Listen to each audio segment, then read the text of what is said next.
The last thing the men behind the curtain want is a conscious, informed public capable of critical thinking, which is why a continually fraudulent zeitgeist is output via religion, the mass media, and the educational system. They seek to keep you in a distracted, naive bubble, and they are doing a damn good job of it. In 2005, an arrangement between Canada, Mexico, and the United States was made. This arrangement, unannounced to the public, unregulated by Congress, merges the United States, Mexico, and Canada into one entity, erasing all borders. It's called the North American Union, and you might want to ask yourself why you've never heard of this.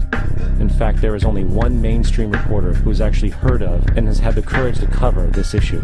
The Bush administration's open borders policy and its decision to ignore the enforcement of this country's immigration laws is part of a broader agenda.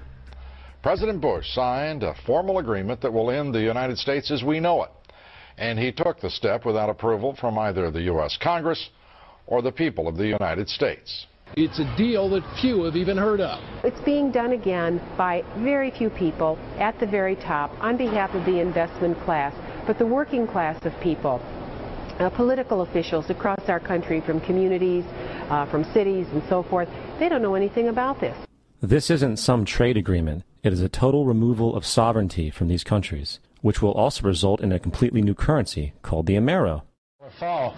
Apart from that, I think one thing people who are dollar-based need to focus on is the Amero. That's the one thing that nobody's talking about, but I think it's going to have a big impact on everybody's life in Canada, the U.S., and Mexico. The Amero is the proposed new currency for the North American community, which is being developed right now between Canada, the U.S., and Mexico to make a borderless community, much like the EU, and the dollar, Canadian dollar, U.S. dollar, and the Mexican peso replaced by the Amero. By default of this agreement, the American Constitution will eventually be obsolete. You would think that a situation like this would be on the cover of every major newspaper.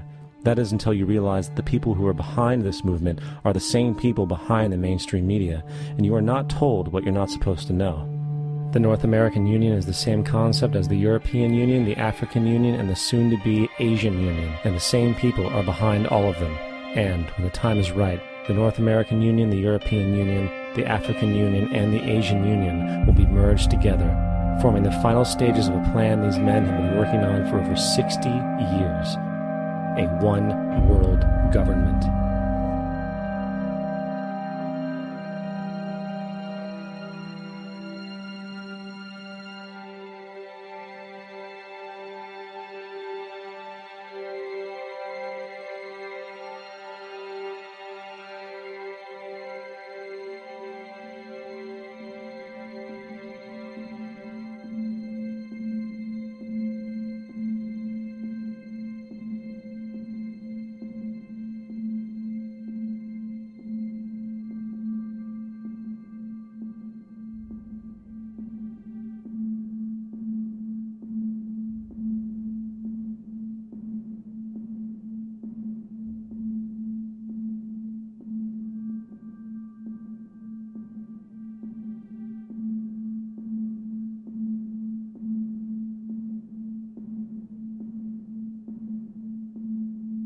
One bank, one army, one center of power. And if we have learned anything from history, it is that power corrupts, and absolute power corrupts absolutely. This is Aaron Russo, a filmmaker and former politician. To his left is Nicholas Rockefeller of the infamous Rockefeller banking and business dynasty. After maintaining a close friendship with Nicholas Rockefeller, Aaron eventually ended the relationship, appalled by what he had learned about the Rockefellers and their ambitions. I got a call one day from an attorney woman I knew, and she said, "Would you like to meet one of the Rockefellers?" I said, "Sure, I'd love to."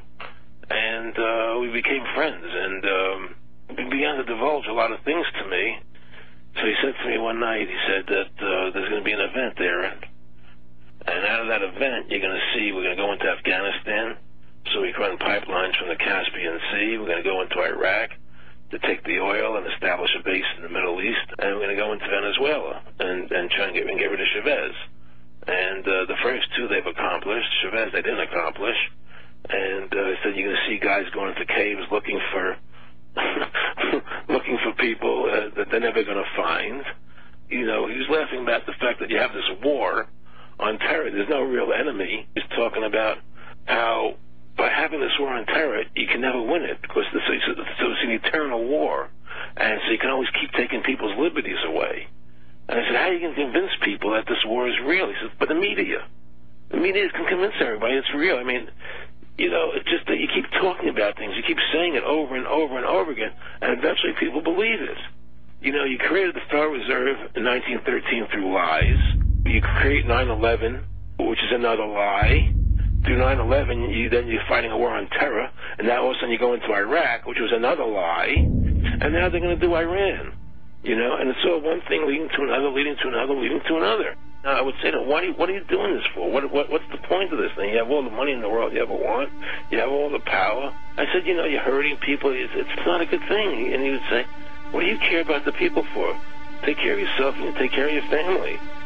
And then I said to him, what are the ultimate goals here? He said, the ultimate goal is to get everybody in this world chipped with the RFID chip and have all money be on those chips and everything on those chips. And if anybody wants to protest what we do or violate what we want, we just turn off that chip. That's right, microchipped. In 2005, Congress, under the pretense of immigration control and the so-called war on terrorism, passed the REAL ID Act, under which it is projected by May 2008, you will be required to carry around a federal identification card, which includes on it a scannable barcode with your personal information. However, this barcode is only an intermediary step before the card is equipped with a VeriChip RFID tracking module, which will use radio frequencies to track your every move on the planet. If this sounds foreign to you, please note that the RFID tracking chip is already in all new American passports. And the final step is the implanted chip, which many people have already been manipulated into accepting under different pretenses.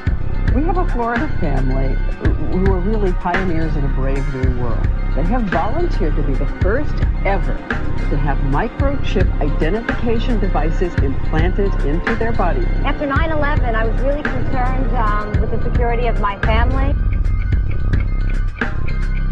I wouldn't mind having something planted permanently in my arm that would identify me.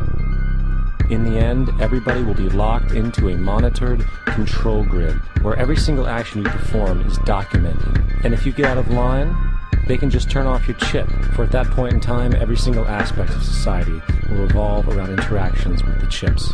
This is the picture that is painted for the future if you open your eyes to see it. A centralized one-world economy where everyone's moves and everyone's transactions are tracked and monitored, all rights removed. The most incredible aspect of all. These totalitarian elements will not be forced upon the people.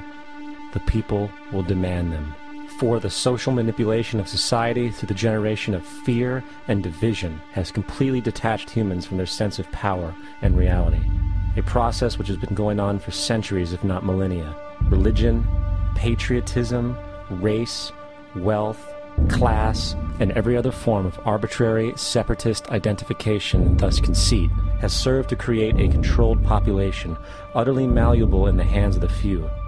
Divide and conquer is the motto, and as long as people continue to see themselves as separate from everything else, they lend themselves to being completely enslaved.